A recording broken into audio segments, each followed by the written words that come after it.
And welcome in to the second ever episode of the Fantasy 4-Pack. I'm your host, Ian Power, joined as always by Frankie Santiago and Matt Vitale. And this week we're talking some way too early top 10s, doing our consensus top 10s for quarterback, running back, wide receiver, and tight end. And we're going to give you guys our thoughts on some players that we didn't honestly expect to be in the top 10, but ended up there for one reason or another. We'll be talking about a few players that, through one way or another, one of us took a stand on, and sort of defending that stand. I think early rankings are a great thing to use because it's a great tool to use your gut, which is a big tool in fantasy football. You know, when you're making those clutch trades that win you leagues, sometimes you have to go against the grain, against what the fantasy analysts are saying, and make that trade that could win you your league. So, some going by the gut rankings are good. And this week we are drinking Whirlpool by Night Shift. Another local favorite, relatively speaking. It is brewed in Everett, so it is all right. Anyway, let's kick it off with quarterbacks here. So, the shocker. Our consensus top 10 for quarterbacks, as everyone was surprised to hear, Patrick Mahomes at 1, Lamar Jackson at 2, Russell Wilson at 3, Kyler Murray at 4, Matt Ryan at 5, then we got Rodgers at 6, Dak Prescott at 7, Drew Brees at 8, Josh Allen at 9, and Deshaun Watson at 10. Big outliers in this one were Rodgers and Brees. Vitale, you were much higher on them than Frankie and I. Care to enlighten us as to why? Yeah, I'm a big fan of looking at the guys who dominate year in and year out, and as we all know, Rodgers was that top 2, maybe 1 quarterback forever. It was just that he was the Patrick Mahomes before Patrick Mahomes. So he had a down year thanks to Devontae Adams being out for most of the year, and I'm just a guy, I had the feeling in the wings is the old guard is coming back for one last hurrah, I think, for both of them. I think if one of them is in the top 10 next year, I'd probably be surprised unless something big happens for Green Bay. But at the end of the day, for me, Rodgers, he extends plays, he's got that Hail Mary in his deep pocket, he's got Devontae Adams, who's one of the best receivers in the league. They know how to sling it up there in G-Bay, and I don't see any reason why that would change. So I think the biggest thing for me as to wondering why you put Rodgers there is because while Rodgers, with the exception of 17 where he only played 7 games, I think, his touchdown totals have been way down since 16. I mean, he had, even if we're excluding the year where he didn't play a full year, I mean, that year he had 16 through 7 games, which is a little bit more than a pace of 2 touchdowns a game. Last year he only had 25, or 2018 he had 25, 2019 he had 26. And his yardage totals are decreasing. I mean, he only threw for 4,000 yards this past year. It seems like Rodgers is moving in the wrong direction. He's not the Aaron Rodgers of old anymore, where he's just hucking it up there to Jordy Nelson and just hoping a prayer that it comes away with it.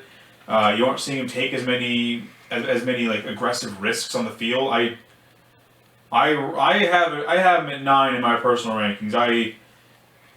I just think there's too many guys in the top 10 that have better talent around them and are putting up better numbers than he is, and also can do things on the ground, which is something he doesn't really do anymore. I mean, Murray, Lamar Jackson, Russell Wilson, Deshaun Watson, Dak Prescott, Josh Allen, all of those guys can score you points on the ground and through the air. Rodgers at this point in his career, he's really only through the air, and he's barely good at that anymore. He's still a great regular quarterback, or real-life quarterback. I'm hesitant to keep him in the upper echelon of quarterbacks as far as fantasy. Like I said, I definitely see Green Bay is going to a little more of a run-heavy style. Aaron Jones has shown that he should be the guy if they let him free, but mainly it comes back to, I feel like a lot of these running quarterbacks, I feel like that's the move this year, and I'm against the grain on this. Like I said, Lamar Jackson, I'm giving him respect. He's the reigning MVP. I put him at 3, but giving the reigning MVP respect. That's a bold take. Like I said, I'm more down on the Ravens as a whole and the running back quarterback as a whole. I understand they're going to score you fantasy points, and it's why they deserve to be in the top 10. I just think you're going to see that return. If barring health, I think you're going to see a return from some of these signal callers that can get you 3 or 4 touchdowns a game, like Matty Ice, who you're a big fan of. I mean, Matty Ice is more of just he has a trend of going outside the top 10 and then inside the top 5, and last year I think he was 9, so this year he's due for a top 5 performance.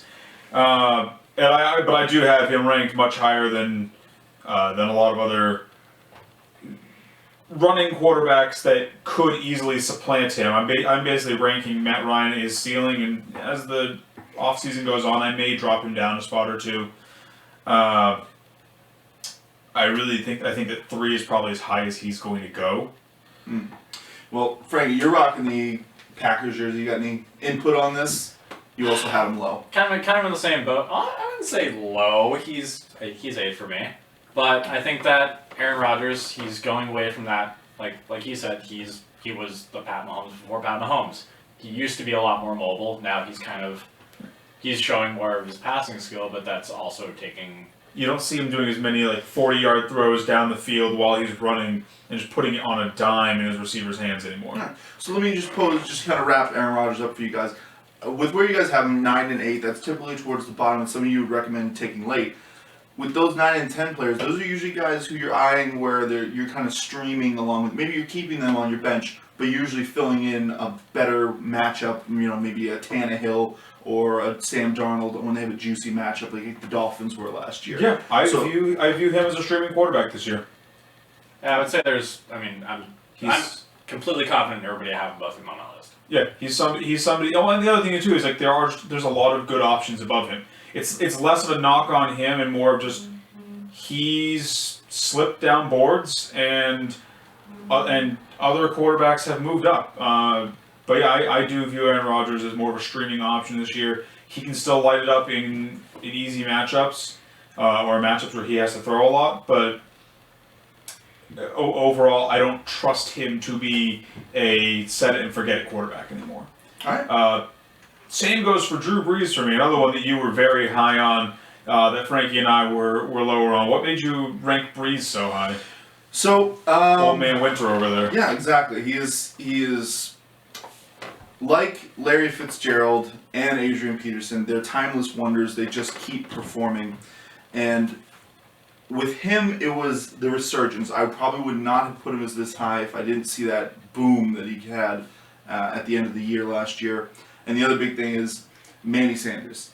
As far as for Manny Sanders, fantasy-wise, he's probably a nice little pickup. Maybe you play him on a juicy matchup if someone gets hurt or something like that. But I love him as a nice security blanket on top of Alvin Kamara and Jared Cook for Brees. I just think Brees is covered. He's got weapons out the wazoo for right now, this upcoming season. So I just feel like he can throw the ball anywhere, and he's got a guy that he can be comfortable is going to come down with it. So I'm low on Brees. I think he's old. I think the Saints have shown that they do not want to use him like they used to. The one thing I will say that I thought about when I was ranking him where I did, which is 10, was sort of what you're building on here, which is he does have a lot of weapons. He's got Mike Thomas, who no one needs to explain how good he is. Right. Emmanuel Sanders is a great little piece to bring into the offense. And Jared Cook, who only played 7 games for them last season, still turned in, I think it was 700 or so yards and a handful of touchdowns. I think the big thing to whether he finishes higher than I have him projected or not is if all of his weapons stay healthy and productive.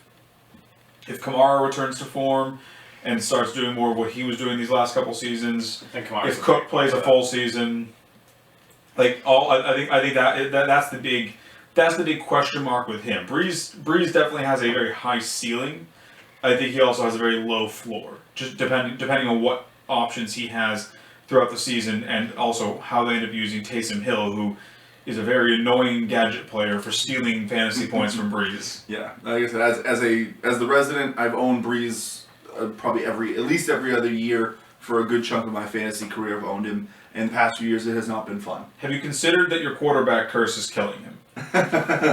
That's a whole nother thing we don't need to get into. That's a whole episode by itself. Can we get into curses one episode though? Sure. We'll have. We definitely can have a whole curse episode, especially about you. Yeah, Mr. Breaking every player he looks at. Yeah. Really, I don't feel like there's much variation in our rankings aside from those two. I know one that you did want to touch on before we moved on to running backs though was Tom Brady. Are you not just going to address my Deshaun Watson here?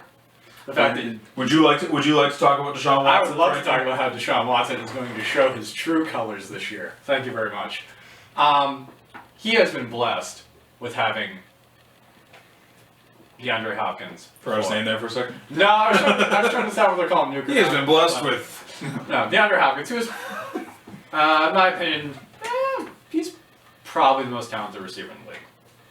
Sure. As far as talent, I disagree, but sure. Numbers may not show.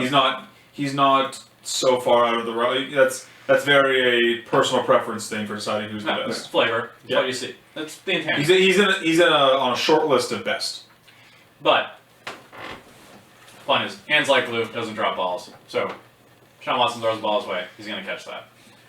Now he's got who's he left with? He's left with Will Fuller, Kenny Stills, Kiki Kuti, Kiki Kuti, Darren Fells. Will Fuller, David Johnson, I mean, Jordan Akins. all the receivers, health concerns. They've had lingered throughout their entire career. Mm-hmm. David Johnson, I think, is if he can get back to David Johnson form, like his 1,000, maybe not those numbers, but He never did hit it. He was shooting for it, but he never did hit it. if he can get back to that form, I think he's going to be super important to this Texans offense. But other than that, I mean, I think Deshaun's numbers are definitely going to take a hit because he doesn't have that guy anymore. Oh yeah. I don't think Will Fuller is capable of being that guy because he can't stay healthy. I do like Atkins. I think he's going to be another big part of that offense if he can stay healthy. But Right. So, like I said, I agree with most of what you're saying, and why you should bump him down in your rankings, and he's not just that clear-cut number 2 or 3 guy anymore. But my thing with why Deshaun has to at least stay in the top 10, why I have him at 8, personally, is because when you look at the quarterbacks who played with Nuke before Deshaun, they had some of these similar guys. They had Lamar Miller when he was younger. Some of them had the death strokes of some of their other running backs. I can't think of them right now off the top of my head, but they've had these other weapons on their team, and they couldn't even come close to the performance that Deshaun can put up. Deshaun, his talent is what's carrying him, and like I said, he does have the security blanket of one of the best receivers.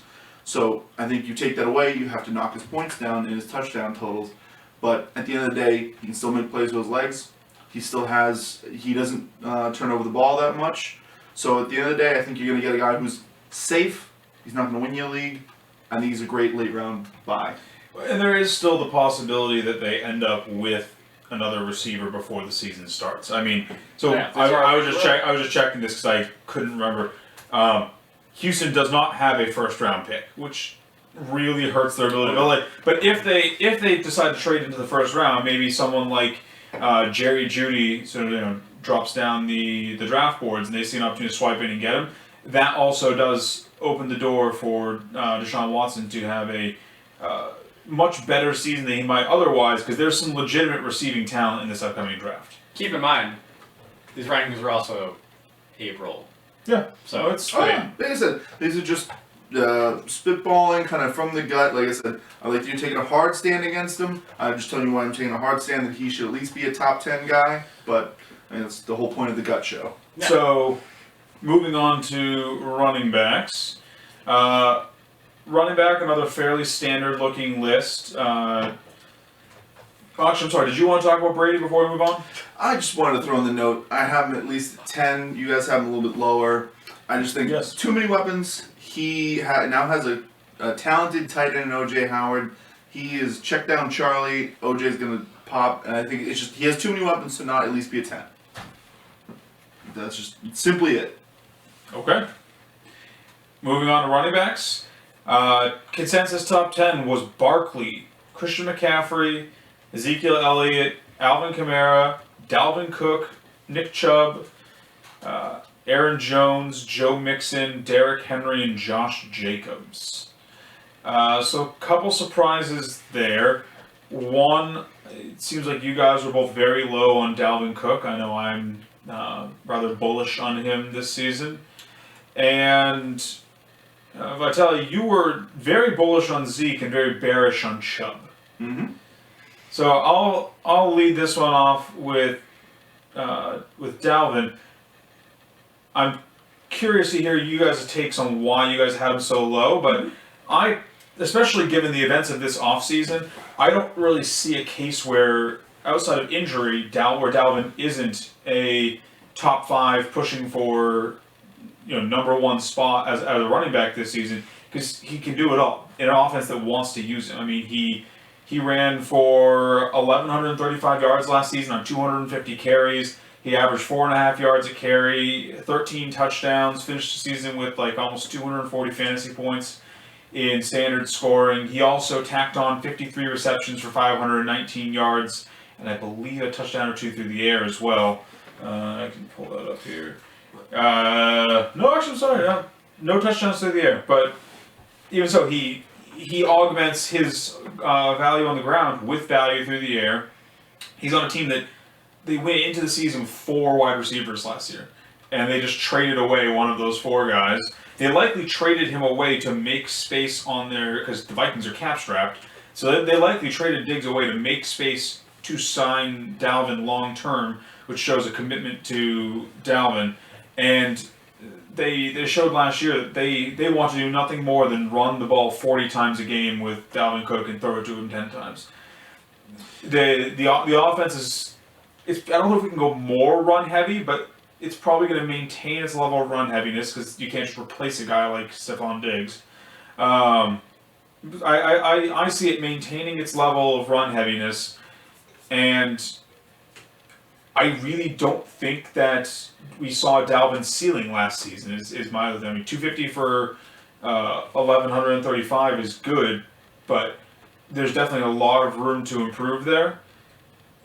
We could easily be looking at someone who you could get in the middle of the first, and he could end up turning in number 1 overall value for you. I mean, like I said, the kid's got talent. He's in a system that wants to use him, though they've shown there was a couple. I remember there was definitely some games last year where if you were a Cook owner, you were worried about him getting a little bit lack of carries, or the season where they were just airing it out. So as you said earlier, there's a lot of good receivers in this draft. They could go just try and replace Diggs with a cheap option and a talented guy I don't believe the Vikings have an early. Yeah, the Vikings have picked 25. They would have to trade up to get a good receiver. Yeah. This is fair. Like I said, they could try and get somebody maybe not as quite as illustrious as some of the other guys that are going towards the top. But I think my big thing, and I think a lot of reasons why people are backing off on him is every year that goes by, that's more tread on the tires, and his tires already, he's already blown out both his knees. So he's only had 457 total carries as an NFL running back, though. But he's already torn both ACLs. That's my main issue is that, and he's never played a full season. True. He got close this past year. Yeah. 14 games. I believe it's 11 games in 2018. It was 14 this year. 11 games, we only started 10 of them in 2018.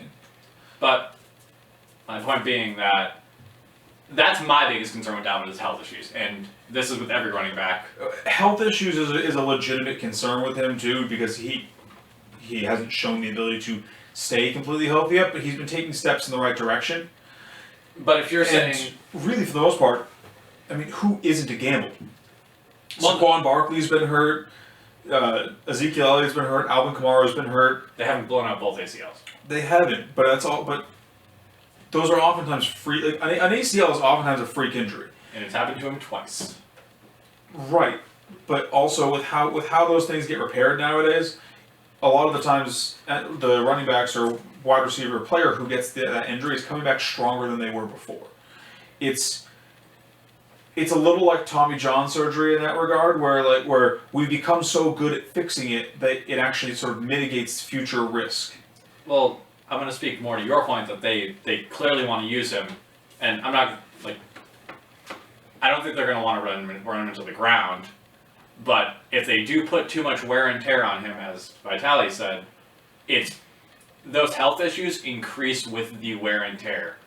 And I know he is young, but he's probably going to hit that wall, the proverbial wall, faster than most people will because of that wear and tear. Yeah, I think if you told me right now Dalvin Cook's playing 16 games and nothing else about his stat line for the future, I have no problem taking him with the first overall, second overall, third overall pick. But like I said, I think I'm gonna get 12 games out of him, 12, 13. So I just want to, if you do, go ahead and take Dalvin's production and just pencil him in for 50 more carries, so essentially 2 more games.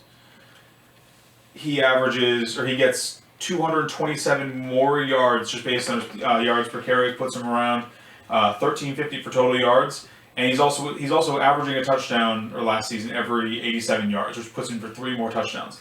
If Dalvin plays 2 more games last season with just what he did, and you just pencil that out for a full 16 game slate, he might not. He still might not be the number 1 last season, but he's the number 2 at least. Yeah, that's fair. I just think the potential upside with him, especially given where you're going to be able to get him, because he's likely going behind people like Zeke and Barkley and CMC. I think the potential upside for him is just too difficult to ignore. I think he could easily be a league winner for you, especially if you're getting him in the middle or back of the first. All right. Speaking of other potential league winners, why don't you talk about your personal number 1 running back, Vitali? Zeke. Well, basically it comes down to, I think the Cowboys this year are, you get in now and you want to get right back out, because I think this is their last year of fantasy dominance they're going to have. I think they're all going to put forward quality seasons, as reflected in my own rankings, having, I believe, Amari Cooper at 5, I have Dak as a solid 6 or 7 quarterback. I think they're all going to produce this year. But going to just Zeke in this year, when he's playing full games, which he's had suspension, which unless something happens between now and whenever we start this season, and yeah. Oh, yeah, Zeke. Like I said, he is getting. He's still, I believe he's 25, 26. But 24 years old. Yeah, so he's got a while till NFL running backs typically fall off. He's got a long time to go. His injury history is barely anything there. But 2 times in a row, he was the rushing leader for the NFL. And those 2 years, other than the years where he missed games because of injury or suspension, he was just the best. And I think that another year of Dak, another year of Amari in the system, I think the offense is going to gel this year, and I think it's just going to produce studs. So my biggest reason for not having Zeke, and I have Zeke in my top 10, but I actually excluded him from my top 5. My biggest reason for excluding Zeke from my top 5 was the trend that the Cowboys showed this past year. They clearly, Kellen Moore likes to throw. He clearly wanted to go out there and throw the ball more. They committed to Amari Cooper long term. They've still got Michael Gallup there. Blake Jarwin is a good young tight end. I think we're going to see a lot of that this season. I also agree with that. And Dak is better than people give him credit for. Like they can be a throwing team.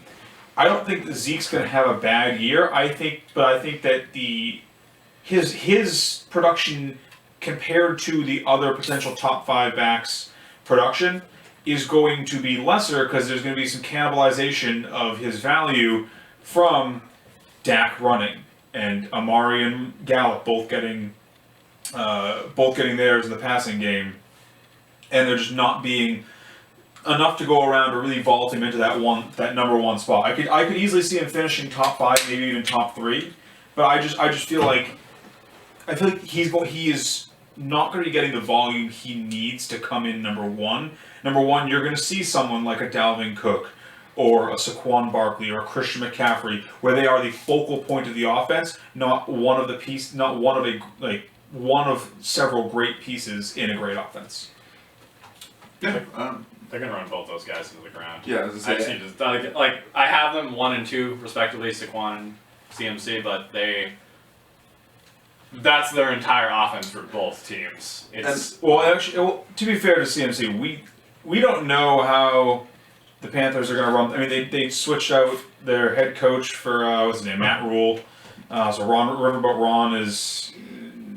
Think of the past. So he's in Washington now. Yeah, he's in Washington now. Cam Newton's gone. They brought in Teddy Bridgewater. They signed Robbie Anderson. There's talk they might be trading Curtis Samuel. There's that. I'm honestly a little worried about CMC just because of how many moving parts there are in that offense. Right. So that also kind of brings it back to why I put Zeke as my number one. Like I said, this is the show where we're talking more. This is more of our gut calls with a little bit of stats and history backing it up. For me, as I've told both of you guys, and I'll tell you, is I've noticed a trend through mine is through my history of fantasy football is that running backs, especially the top 3, it's been more so the top 2, but they don't really repeat. There's only 2 freak guys who've done it, and I'm scared of them both. And we saw what happened to Gurley. So first it was Gurley repeating, and CMC repeated last year. Before that, a guy would jump up to number 1 or number 2 and then fall right back out. We all saw that with Eddie Lacy, Shady McCoy, Fat Ed. Like we've seen Arian Foster. Like I said, we've seen these rises and falls. That's gonna happen with Derrick Henry this year. So me right now. So that's why I used to joke with Le'Veon Bell and him being that perennial he was like the number 1 running back that never was number 1 because he would get caught smoking weed and miss 3 games. He would, get this random injury and be out a couple games. But last year Zeke was number 5. So I mean, when I'm looking at the top 3 last year, CMC, Aaron Jones, Dalvin Cook, I'm just gonna go with my gut on it and just say that they're going to drop back. I had to keep CMC at 3 just because he gets so much work, and the Panthers, they are in a nebulous state right now, but they know what CMC is, so they might just rely on him. He stays healthy too. For as much work as he gets, he is a very healthy man. Yeah. No, I don't have any issue with. I mean, I think it would be stupid to not keep CMC in your top 3.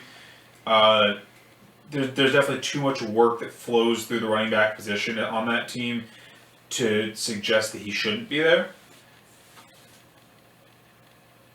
I just worry that Zeke isn't in that position anymore because when Zeke was turning in those rushing titles, the Cowboys didn't have the passing options or the passing offense that they have now. And I think that's what as I was saying when I was differentiating him against CMC and Barkley, I think that's the big difference there, or same with Dalvin Cook, is those 3 are on teams where the offense clearly wants to flow through them, whereas the Cowboys are trying to be more multidimensional. Personally, I have Barkley as my number 1 this year. He's removed from that knee injury. He's gonna be coming back, running angry. The Giants are gonna want to really use him to establish the run and take pressure off Daniel Jones. Yeah, he does. I think Barkley is going to have a fantastic season this year. Yeah, and he also honestly might come at a discount on draft day because of how lackluster he was last year. Yeah, possibly. So another one that I wanted you to touch on, because you were far lower than me and Frank, actually dragging his overall ranking several spots down the board. I'm wearing his jersey. Talk to me about Nick Chubb and why you are convinced that the end is nigh for him. Nicholas Trubansky. I knew he was going to do well last year. I honestly was one of the people that believed that Kareem Hunt being there was going to be a non-factor, and we got to see some quality play out of him all the way up until that week 10, and then Hunt came back and. He became more in the mix, and we saw that as the end of the year. Chubb owners, you weren't happy with what you were getting out of Chubb, and that's why he ended That's why at the end of the year he was the number 7 running back. So basically, I dropped him in my ranking. No, but throwing it to you. Why are you? I know why he's high on Chubb. He's had a Chubb for Chubb since Chubb entered the league. What about? I figured you'd be more mid level with him. Tempered. I think Chubb has a lot of potential, especially with my feeling towards Baker. You guys both know this. The audience may not know this, but I am very low on Baker. I don't think he's the leader that the Cleveland Browns need. I think they just need someone else. I think that he didn't put up spectacular numbers last year. He put up. Wasn't great. But that's not even what it is. It's not a numbers thing for me. It's like, you can put up okay numbers and you can still be not the leader a team needs. Like, he's definitely not a Tom Brady. He's not an Aaron Rodgers. He's not a Drew Brees. Not even in terms of numbers, but just like it's unfair to compare the leader. way he carries himself. He's not a locker room leader. He's a hypey guy, as Vitali said, and I agree with that. I think that if they start off slow, it's going to show in their play.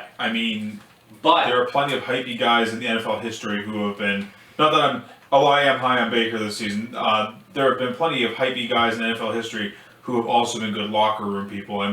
The best linebacker of all time, Ray Lewis, I don't think anyone would describe him as a calm and measured individual. Now you're misinterpreting what I'm saying. I'm not saying he's not a good leader because he's hypey. I'm saying he's not a good leader because he's not a good leader. And I think it's too early in his career to really make any judgments about that. Yeah. But how does Baker's locker room deficiencies lead to Chubb being a better running back? That's kind of what we're on here. If he's a better leader, I think the team plays better. I think if he's kind of like that, I guess, taking time bomb for a... I think I see where Frankie's going. So you're kind of saying that if Baker and the passing offense is imploding, then Nick Chubb's just going to go out there and run forward and do his job and get lots of yards, like this past season. So you're going to lean on him. He put it in every word that I wanted to put it. But yeah, Chubb, also, it's just the potential factor with Chubb. Chubb, like we saw him last year. He played really well. He didn't put up spectacular numbers, but he did actually. I would say he did put up spectacular numbers. There was a couple things that really were inhibiting Chubb last season. I believe he got 15 goal line carries. I think he got stuffed on 14 of them. A big thing, and that's a section of the field where the running back really has, I don't want to say no impact, but very little impact. That's where you need some hogs. A big reason that I pushed Chubb up my board, I have him at 4. I honestly wanted to get him higher, but I can't in good conscience rank him over Saquon, Dalvin, or CMC. I love the Jack Conklin signing. Really can't say enough about that. He's a strong veteran. He's a mean person to have in the trenches on your side. Conklin's the sort of guy you want to anchor your offense. Kevin Stefanski, the new head coach, he wants to pound the rock. He's been a running head coach as long as he's been. His first year as a head coach, but he's supported a lot of top running offenses. And Chubb did have. He had almost 1,500 yards last season. He was averaging 5 yards a carry. The year before that, he was averaging 5.2 yards a carry.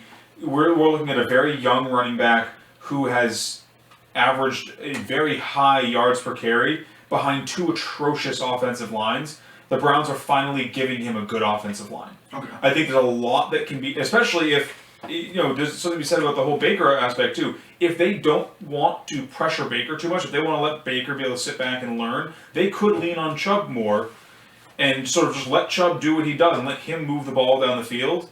And we could see Chubb is he's my dark horse number 1 this season, where I could see Chubb getting volume and having his touchdowns increase, because he did only have 8 touchdowns last year on 300 carries and 1,500 yards, so he's due for positive regression in the touchdown category. I could easily see him, maybe not easily, but I believe there is a path to the number 1 spot for Chubb if that Browns offensive line gels and if they lean on him instead of putting a lot of pressure on Baker. Okay, so just my last comment, just more of a question to you. So you're not worried at all about Kareem Hunt and Chubb basically finishing out the season after Kareem Hunt was there, as I believe was running back 20 from that week on? No, their offensive line. So the biggest thing Kareem Hunt did was he took away passing volume from Chubb.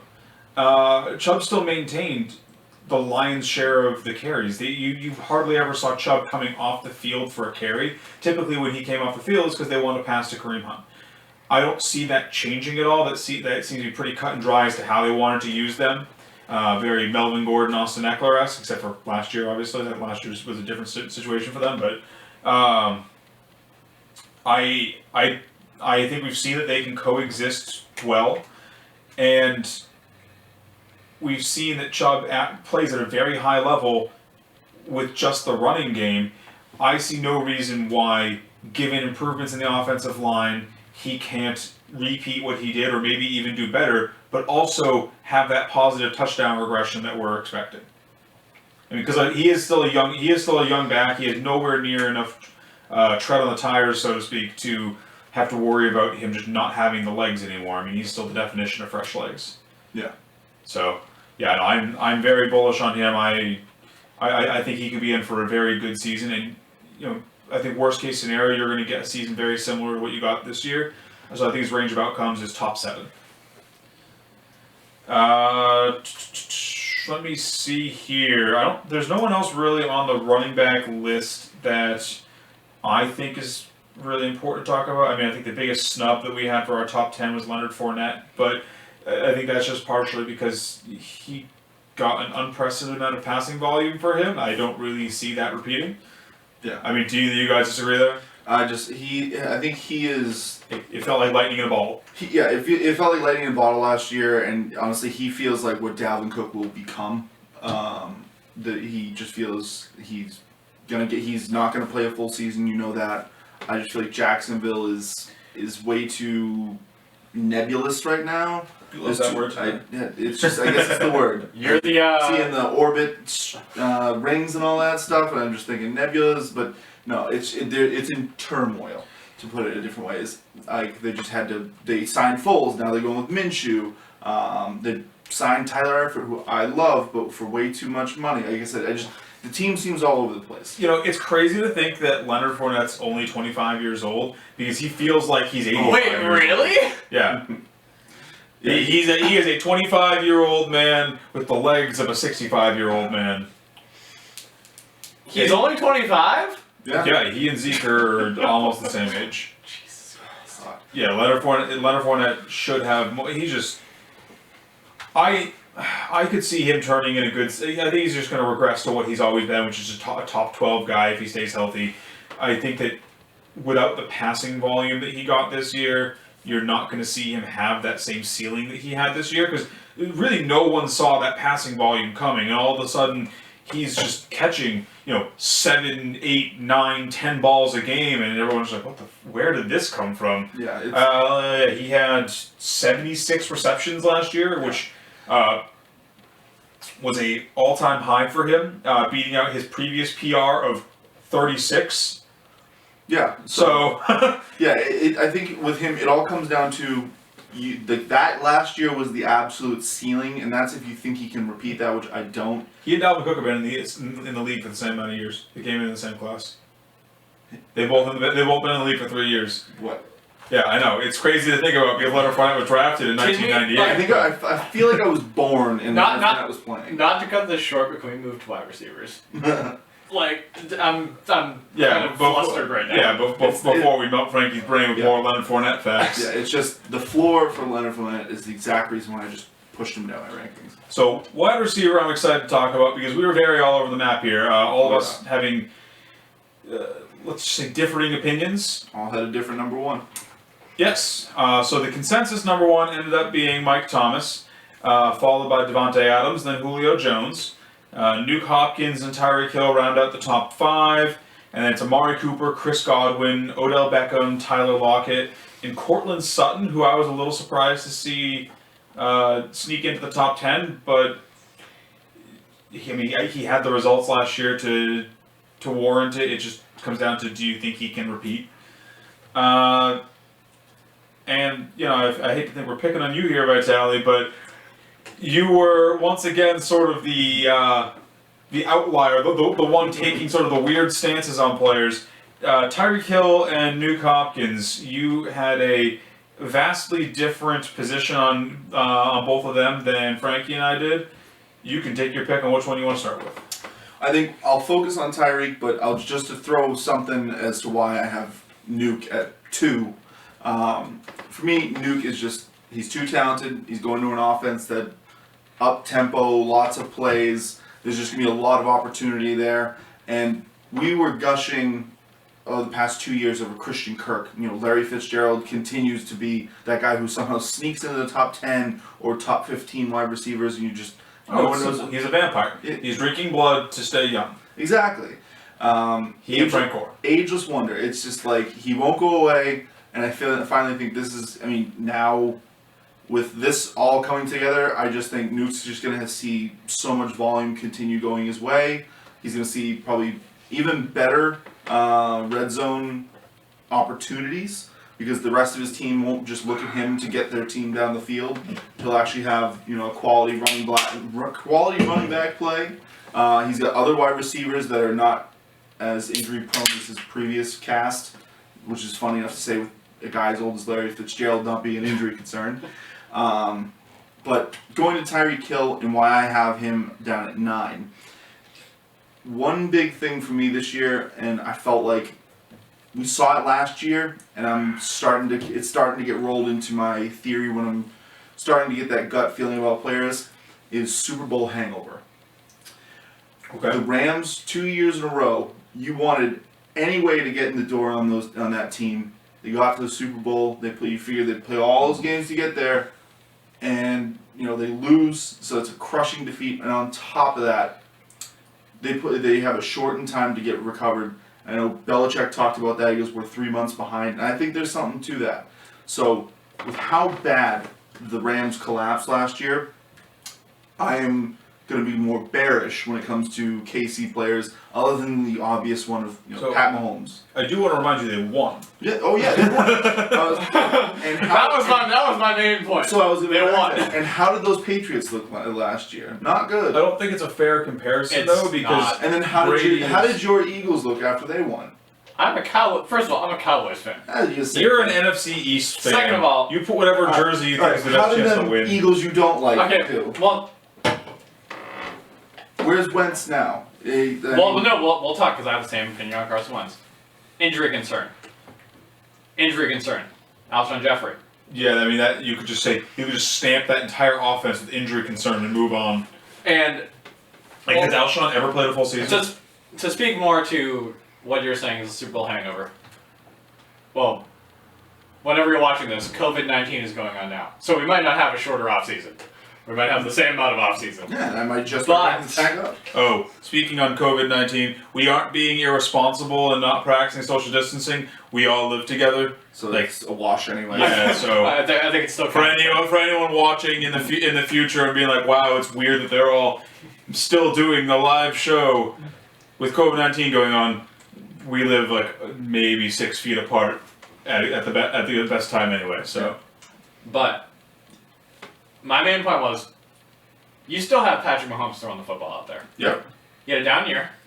Yeah. Which you're going to see when you throw for 50 and 5,000. Yeah. But was also injured through his first, I think, whatever games he was before he was injured. I want to say it was 7 or 8. On pace to break the passing record by a substantial margin. Yeah, I know. Like I said, I know. I figured the touchdown record. I figured with it, talking about any player on KC, you're gonna try and figure out a way to get back to your love of Pat Mahomes. I understand that, but honestly, for me, I even threw out the window the stuff where he might be a suspension concern of doing something else. I threw that out the window because that stuff it's like trying to predict an injury, like an exact injury. But with him, it's the offense is getting better around him. I think. Mecole Hardman, Sammy Watkins, they're all the same style player. They're all the same style player. Did Sammy Watkins move on? Nope, they re-signed him. He's staying. So, all those guys play the similar downfield threat style. And like I said, I just pictured. I don't think KC's going to be bad. I just think they're going to have a regression year. The Super Bowl hangover is going to hit. Where did you have Hill ranked? 9. So I still have them in the top 10. That just seems like too much hate for me, especially because so the Super Bowl hangover is a real thing, but it affects the losing team more than the winning team because of the psyche that it sort of like, or the mental space that it puts that losing team in. A weak locker room team like the Rams. I mean, the Rams have Sean McVay and Jared Goff leading them. They're not exactly this picture of mental fortitude. It puts a team that is already sort of weak mentally, has a weak culture, in a bad spot, which exacerbates the Super Bowl hangover. A team like the Chiefs, where they sort of are the new model of consistency in the NFL as far as what they're able to do in season. I mean, even on a down year, Pat Mahomes still was one of the better quarterbacks on the balance of the season. Tyreek Hill, to what you're saying, he's a downfield receiver. His routes aren't quite as complex as other receivers. I don't see... He might take a step back. He might not be in the top 5 conversation, but I think 9 is too low. I could see... I mean, I personally have him at 4, but if you wanted to tell me that that DeAndre Hopkins and Chris Godwin and Amari Cooper should be above him, and he's more hanging out with Kenny Golladay and Tyler Lockett and Odell Beckham, I could see that. Right, and I feel like it's not too far. I have him just a couple spots below where you say you could kind of see it. So I think going back to that with the whole locker room thing is there's the flip side of that. Yes, usually it crushes the loser more, especially when they have a weak culture. But you can look at it, and the flip side is, so going off of football for just an example, because it's very recent, the Bruins. They just had a crushing loss, Game 7 in their building, and they came out this year, used it as fuel, and they were the number 1 team going into the shutdown. I don't think it's fair to compare football and hockey in that regard. So like I said, I'm just getting my example Hockey players are weird. It's weird, but I'm just saying, it's all locker room culture. Like I said, and that was easily a more crushing defeat than what the Rams went through. But my whole point is this. You can win, and then you can become lazy. You think you're king of the mountain, you don't have to prove anything, maybe you slack off a bit, and that right there you can get caught like that. Sure. So, like going off topic again, like the Red Sox when they didn't think they needed spring training, and then they were one of the worst teams in baseball last year. So well, at least we don't have baseball this year to make me sad. Yeah. No, it's gone. It's not coming back. For a couple notable snubs, because you don't want to talk anymore about Hopkins, do you? no, like I said, I think he's just a talented guy. A lot of volume on that offense. So we've got a couple notable snubs on the wide receiver list that I think are interesting to talk about. Before we get to them, though, I just want to touch on Chris Godwin real fast, because I have him ranked at 6, and I'm trying to get him higher because I feel like it's too low now that he has Tom Brady. I mean, Godwin's going to inhabit the Julian Edelman role for that offense. Yeah. We know that's what Brady likes, and look at what a comparatively ancient Julian Edelman has been able to do with Tom Brady. I have Godwin at 6, and I feel like he's going to end up in the top 3 if Brady just turns in just your standard Brady season, because we know he just loves to feed it to his slot guy, and that's about it. Well, How do you guys feel about that? Because I personally feel like I need to get him up at least another spot or 2 just to reflect the increase in volume he's going to see from Brady. I'll let you take this one first while I kind of mill it over, because I'm set here with what I've got. I want to hear why because I've been defending a lot of points here. I want to see you kind of... I mean, I've got him at 7. I really don't have anything to defend. I have him at roughly the same spot. Why wouldn't you put him at... Because we're all close on Godwin. I'm at 8, you're at 7, he's at 6. He's saying, why shouldn't he be 5 or 4? I don't think he should be 5 or 4. Why? To put it simply, I think that Tom Brady, while he is very consistent, being Tom Brady, and as he said, feeding to his slot receiver, I think the age is going to start to show. I mean, you saw it in the playoff game last year. He was missing throws, he was overthrowing targets. So keep in mind also, unlike with the Patriots where Brady also had James White to check it down to, he doesn't have that with the Bucs because Ronald Jones has hands of stone. Right. So, to what I was going to get to is, Brady loves his slot guy, but he also loves his tight end. And now he's got a pass-catching tight end he can rely on in O.J. Howard. And like I said, he's going to have some say in this offense. He's not going to walk in and see a talented guy like O.J. and just let them continue to not use him. And we post memes of, have you seen O.J. Howard? Yeah, the milk carton memes. Exactly. I just think it's, like I said, that's why I have Godwin at number 8 for me, because I think he's still going to get that volume. I think he's going to easily stay ahead of Mike Evans and be the number 1 guy on this team, because Brady doesn't use the X receiver that much. Oh, I'm very bearish on Mike Evans. I think that Evans is easily the biggest loser of the Brady signing. Evans is...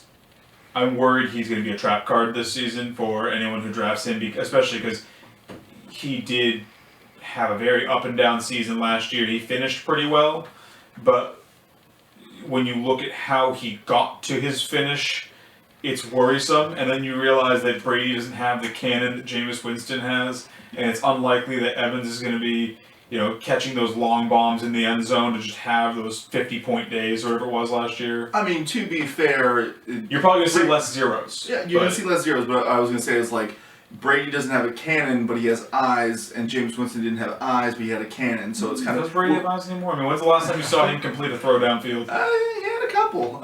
His last throw was an interception, keep in mind. We can go over that at a different time, but my big thing for why Godwin can't really climb any higher from me is, one, the guys ahead of him I just think are just... They have that boom factor that I think Chris Godwin is going to be limited by because of Brady's age, and on top of that, Brady's had an ancient Jules, and he still performed, but he's also had a young Jules. And young Jules still was a solid back of the top 12 wide receiver. The biggest thing that was always been handicapping Julian Edelman was his inability to stay healthy. That's always been a big limiting factor for Jules, is the fact that for whatever reason he always seems like he's good for like 8 to 10 games a year. But basically, it's like through Brady's career, his slot guys produce, but they don't crack the top 5. There's a reason why the prototypical guy looks like your Julio Jones, your Odell Beckhams, those style guys, Megatrons. Sure. Those are the guys that take those top spots. Because they're more big play guys. And they get you those long ball touchdowns. So real fast, our notable snubs, ones that we were each individually higher on than everyone else. You were very high on Juju, whereas Frankie and I were cooler on him. I'm higher on Galladay. I love him this season. And Frankie, you were really high on A.J. Brown. Now, we are running over on wide receivers a little bit, so I want to keep this concise, but I want to hear most from you on why you are so high on the second-year A.J. Brown. I have him in my top 10. I have him at number 8. Right. Wrong. But... Well, technically it's right. He does have Well, I do have him at number 8. I'm telling you, he's wrong. The decision is incorrect. If you have to guess... The statement. Real quick. How many fantasy points do you guys he averaged over the last 5 games? Last 5 games, probably something. 22. I mean, if he's in your 22.15. And that's with Ryan Tannehill. Take a guess how many passing attempts he had per game. Well, like 15? 17 or 18, I think. 23.16. Now, if he's able to produce all of that when they're only throwing the ball 23 times a game, I don't know, man. That's something to look at. I mean, I don't remember specifically when Ryan Tannehill took over this offense. Week 8, I believe. They went either 2-5 or 3-4 under Mariota. And I think that the Tennessee Titans realized what they had with A.J. Brown. They had something special. Oh yeah, 100%. I agree that they had something. That's why I paid 35 for him in our dynasty draft yesterday. I think he's a long term. He's a very, very exciting player. And what year do wide receivers typically pop in fantasy? 2 or 3? Yeah, usually it's their 3rd year. 2, 3. And I think this year, A.J. Brown, while you may not be able to get him for like a super discount, definitely a good value pick and somebody that you should look at as the season progresses. If he's starting off slow, definitely trade for him.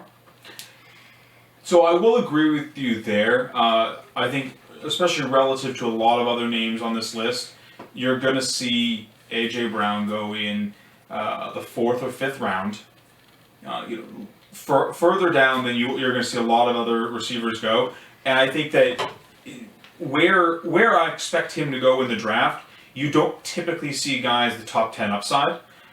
While I don't think it's likely he comes in the top 10, I do agree that he has the ability to end up there if all of the dominoes fall his way. If everything breaks in his direction, then I agree. Top 10 is probably his ceiling, but it's just you're predicting the 99th percentile. Well, I mean, it's like, okay, so look at it this way. If the Tennessee Titans don't want to run Derrick Henry into the ground. I mean, we see no indication that they are afraid of that. Yeah. If anything, they want to run him more into the ground. They're trying to figure out ways to give him more carries. They're like, what if we just cut Jonnu Smith? I mean, I think Tannehill's probably going to throw the ball for more than 23 times a game this year. I think that's maybe a safe bet. I mean, he didn't have a terrible. We'll see. Let me pull it up. But he was while you pull that up, 22-6 last year, touchdown to interception ratio, and I mean that's better than actually I think Aaron Rodgers, who you had in your top 10. Oh yeah, like I said, Rodgers had a down year last year, but so they uptick that, and I think that AJ Brown is going to see more volume because they realize. I think at the end of the year they kind of were behind the curve where they realized what they had, and they're like, all right, well we're definitely going to use him. Like why wouldn't we? He's a very talented guy. I think that Corey Davis is a ghost. So they're gonna. I regularly forget he's still on the team. I, for some reason, drafted him yesterday, but we're gonna. Because you're a sadist. Regardless, I think that it's less of a. I think he's cemented at in the top 10, number 8. I think that he has the potential to be top 8, maybe higher. That's depending on how the Titans want to use him, but that's fair. So just my one rebuttal, because I'm probably of the group here, I'm the most down. I think AJ Brown is great talent. I think he's a solid fit, dynasty guy to have. I got him at 20 this year. So for me, like I said, I didn't rank him in my top 20, but for me, the Titans as a whole, I think, are just one massive trap. Like I said, they came out, they caught lightning in a bottle, they caught fire, and I think what you saw is just not going to be repeated. Derrick Henry's going to still have a solid season because they're going to run him into the ground. He's surprisingly underutilized because it was all those years we were waiting for Derrick Henry to get the usage, but he had to sit behind DeMarco Murray. Then they just didn't use him the year before that. And then finally, all of a sudden, they started using. They had to share with Deion Lewis, the world-breaking talent that he is. Of course, they were just worried he was going to be the next Bishop Sankey. That's what they were worried about. Oh, Bishop Sankey. Yeah, everyone remember that name. But my whole thing is this: I think the whole team's due for some regression. So if I just take that and I bump them back down, because we do have to remember this team snuck into the playoffs. They didn't cruise in. They weren't crushing. They were just part of the reason they snuck in was because Mariota just chalked their first 7 games. like I said, 7-3 in the last 10. They think beat the Texans to get in. They beat the Patriots. I would say they deserve to be there, but I think as the standings go, I could see them as a 10-win team. But I'm talking like statistically, fantasy-wise, I think the whole team's going to take a step back. That's fair. So you're basically saying they performed at their ceiling last year, and it's not wise to expect them to be able to do that again because there has to be some form of statistical regression. Right. I think it's right now. If you're paying the price that you're going to have to pay this year, you're paying at their ceiling. I will respectfully disagree because I think you're going to get AJ Brown at a discount from what he can do at his ceiling. But moving on. I just want to say, you guys are both hating on Kenny Golladay way too much. He is a beautiful man with a great ability to catch. Excuse me, I have Matthew Stafford is only 31 years old. With the back of a 50-year-old. We saw a just horrible season last year for the Lions, where it seemed like literally everyone on that team got hurt. I would be shocked if that happens again. With a real quarterback and not someone named Jeff Driscoll or David Blow back there, I don't see how it's hard for me. He came in top 10 this past year, I believe top 7 if I recall. I don't have the rankings in front of me. With quarterbacks that were barely considered NFL quarterbacks. He was actually number 5. That's what I thought. Yeah, so he had a great season last year. Yes, he did. My biggest concern is he did it on a low amount of catches, but you have to account for the fact that he had people that were basically fans from like row G, seat 32, throwing him the ball. Jumping into why Kenny Golladay, which finished 3rd in PPR scoring, is crazy it is, I have him at my number 12 spot. So I still have him as the number 1 receiver in 12-team leagues. But for me, from what I'm hearing, the sharp money out of Vegas is on the win total for the Lions, which they're all putting on the under. So these are people who are informed and make a living off of betting on sports. And that seems to be the consensus, is that the Lions are going to be awful this year. Matt Stafford, young, I like him. I think he's an above-average quarterback, doesn't get enough respect, and certainly can be actually a quality fantasy quarterback at times. I think the issue with him is back injuries scare me to no end because they have a constant issue of flaring up, as we know with Gronkowski. It's what ended his career. Tony Romo. Tony Romo. Countless guys. But I think Kenny G is going to have to deal with... Or Babytron, as he's known in the NFL circles. Yeah. Great nickname. Yeah. I think he's going to have to deal with subpar quarterback play yet again. So that's kind of my reason for that. And just as a thing, if you'll give me just a second on Juju, I just want to remind people that Big Ben is back. The guy who finished, I believe, number 2 or 3 in scoring when he played last time. Oh, yeah. And on top of that, going into last season, everyone was ready to anoint him as one of the next top receivers in the league. And I have him at 6. I've actually been thinking about it since we had our consensus ranking discussion. I am going to move. I hate that I have him at 19 because I was very high on him last season, and literally nothing has changed aside from just like our perception of Juju because of a year where he had, similar to Kenny Golladay, fans from row G seat 32 throwing him the ball. Even if we get a Big Ben that's a shell of himself, that's still like leaps and bounds, light years better than what he had this year.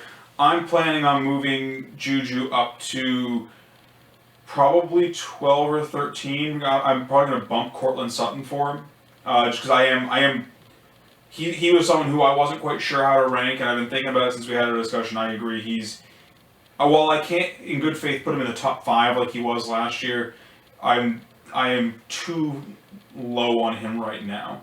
Yeah, as 2 people who owned him last year and both probably have bad taste in your mouths, I understood the bad rankings you gave him, but Frankie, I'm up on him. He changed his mind. I know you can too. I mean, I'm at 14. I'm perfectly fine with that. Yeah, I mean 14's fair. I was the lowest on Juju. It was more just because Juju will at least have a 10 by the time the season finally kicks off. I was the lowest on Juju, and it was because I didn't have a good feeling on where to put him.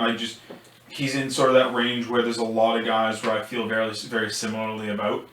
But I like his skill. I like his situation. He's sort of the only show in town there. I mean, they have Deontay Johnson and James Washington, but until they show me otherwise, they're just some guys. Yeah. So I'm if Big Ben comes back and looks even like 70% of what he was before, I'm confident keeping Juju in my top 10. Tight ends were very predictable.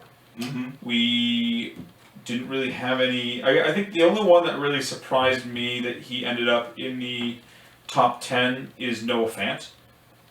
I was not bullish on Fant. I know you are, Frankie. I'm not super bullish, but I believe you were the reason he made it to 10. I think you had him at 11. I had him at 10. So we were both around the same way. I just think he's a talented guy. Rookie tight ends don't perform that well, and he put together a solid season with. I mean, I'd rather have Hawkstrap over him. I like Hawk too. I think with them it's a toss up, but yeah, I have Hawk at. I think I have Fan at 8, Hawk at 9.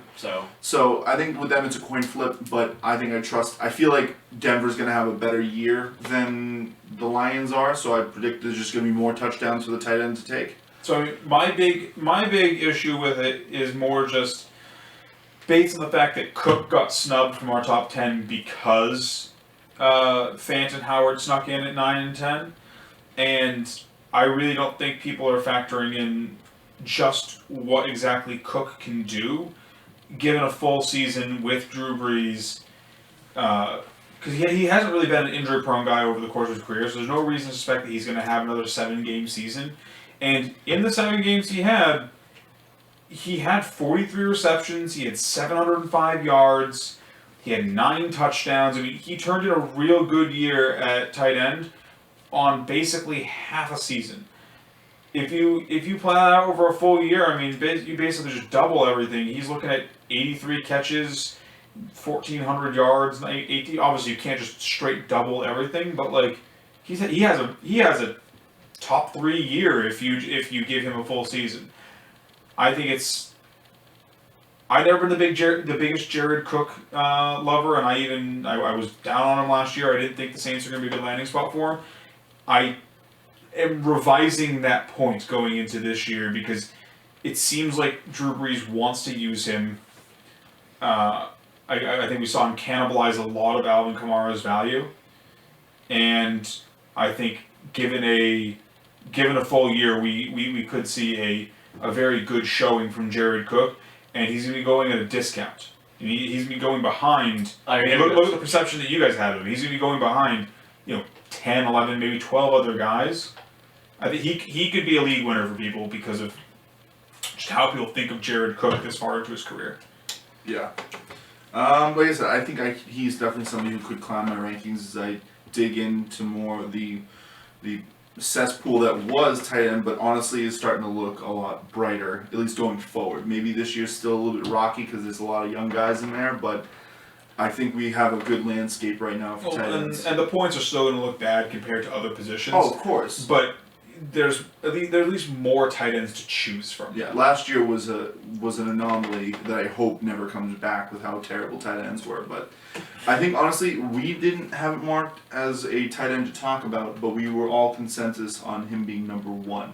I wanted to kind of hear from you guys why we decided to supplant Baby Gronk and put Kittle Cat at the top. 1, I hate Kelsey. Really can't stress this enough. Kelsey's a scumbag, and I hate him. But I'm not letting that delude or cloud my judgment on his fantasy value. He's still a very useful tight end. I think it's more just partially what you were talking about earlier, where the Chiefs' offense isn't as one-dimensional as it was before. They have a lot of other options with Tyreek Hill. They've always had. They have Mecole Hardman now. They have Damian Williams. I think Damian Williams is overrated. He might be overrated, but he's no, underrated. Oh, this is overrated. No, I think he's super underrated. Oh, and keep in mind, running back and tight end targets correlate in the sense that they counteract. They counteract you. Typically, you don't see teams that have a very productive pass catching running back and teams that have a very productive pass catching tight end. So if Damian Williams is taking receptions, that's going to cannibalize a little bit of Kelsey's value. Meanwhile, I mean, yes, the 49ers love to use their 18-headed monster at running back. Kyle Shanahan's out there just grabbing every running back he can find, just signing random people off the street in San Francisco to come in for a carry. But Kittle is, honestly on that team, he's more of a wide receiver than a tight end. Kittle is Garoppolo's first, second, and third look. Also have Garoppolo at 9, by the way. He plays hard. He's out there for... He's basically an every down player. He rarely misses time, and I just don't really see Kelsey supplanting Kittle, especially given that Kittle doesn't really have any competition in San Francisco. I mean, Manny Sanders went out the door. Dante Pettis. Is he close now? Yeah, he was a one trick or a one-show wonder. Flash in the pan? Yeah, flash in the pan, if you will. Yeah, it's kind of just Kittle and Debo. So I just... The volume is there. There's less competition. And then they were already sort of 1A, 1B anyway. Yeah. So it's just kind of like the tiebreakers for me were breaking towards Kittle. Yeah, but before we get into any final words and kind of wrapping things up, mainly just because you love Kelsey more than I can understand, I want to know why going into this year, not in a dynasty perspective, into this year, you decided Kelsey was not the number 1. Basically, what I saw in the postseason last year, Kelsey's getting older. Like he's gonna have those cannibalized, as Ian put it. Cannibalized targets. He's gonna have those cannibalized targets. He's going to see less looks. I mean, I think he's still going to put up fantastic numbers. I just think that Kittle, also, sidebar of this whole thing, I have Garoppolo at 9 on my quarterback list. I don't think that you guys know that. I don't want to know that. I have him at 9. I also have him at 20. But Hold on, wait. But I think Garoppolo, for as much as I like to give him, he showed out last year. I think he threw for 29 balls a game last year, but still threw for 4,000 yards. I have no problem with that as my QB1. You know what? Then you go ahead and draft him, Frankie.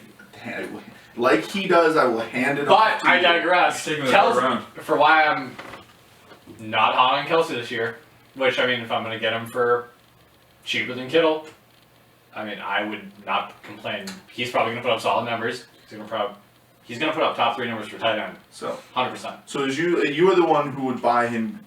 You're the guy in the league who would buy Kelsey. I wouldn't pay first round numbers.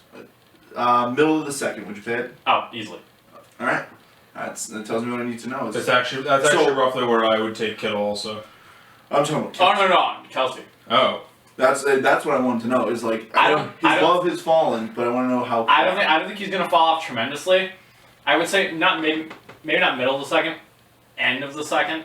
That's what you hope to get. But I'm saying, let's just say My peak. Well, I think both of them are just like we saw last year. They had very similar ADPs.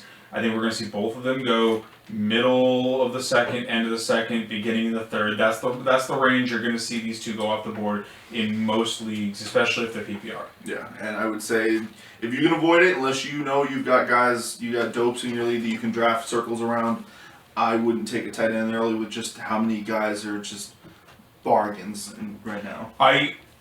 I would disagree with you there just from the standpoint of I think taking Kittle or Kelsey is a big enough differentiator that the extra it's basically winning that position every week. Well, that speaks to me and Jeff had this conversation. Jeff's not on the show, by the way, just so you guys know.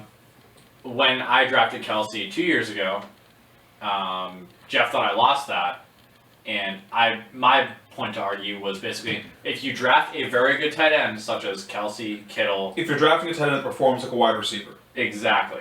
That's the point I was trying to make. That you're basically drafting a 4th wide receiver that you don't have to spend your flex on. Right. You can start a high performing wide receiver in your tight end spot, which is something that only 2, maybe 3 people can do, depending on how Ertz is doing in that season. Yeah. That sort of wraps up our talk on the consensus lists. Let's do a quick beer check, boys. I'm definitely in last. I have 2 and probably a 4th. I'm behind you. This is almost 2 kicked here. So, Frankie, you win this day's beer check. I'm starting you off in 4 seconds for a 5-minute rant. Right? No, not 5 minutes. 2-minute rant. You have 5 minutes. 2-minute rant. Use as much. 2-minute rant. I'm gonna make this short. I'll count you down. 3, 2, 1. Run it. Now, can I ask you guys what your positions were on Deshaun Watson one more time? Sure, I can get those for you in just a moment. What is your ranking on Deshaun Watson? 6. 8. 6 and 8. Now, I have Deshaun Watson at 14. Mm-hmm. And going back to my earlier point, I don't see it. I can't see him. Let me pull up what he was last year. He was, I believe, the QB. 3.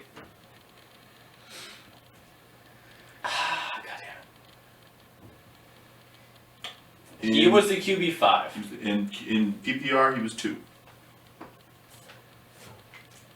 Behind Lamar Jackson, above Dak Prescott. Yes. Now, For all those receptions that quarterbacks get. It's just that this is the point that I'm looking at. I mean, I just don't see why you guys have him so high. He just lost his best weapon. None of his other weapons can stay healthy. I just don't get what the whole he is a talented quarterback. Don't get me wrong. But there are just too many things that are limiting him right now. David Johnson, great addition. I think that he's going to be a part of that passing offense if he can get to a former shelf himself. But other than that, I just really don't see why Deshaun Watson's so high on your guys' list. All right, well, that'll do it for today's show. We thank you for sticking with us through all this time. You can join us in a month.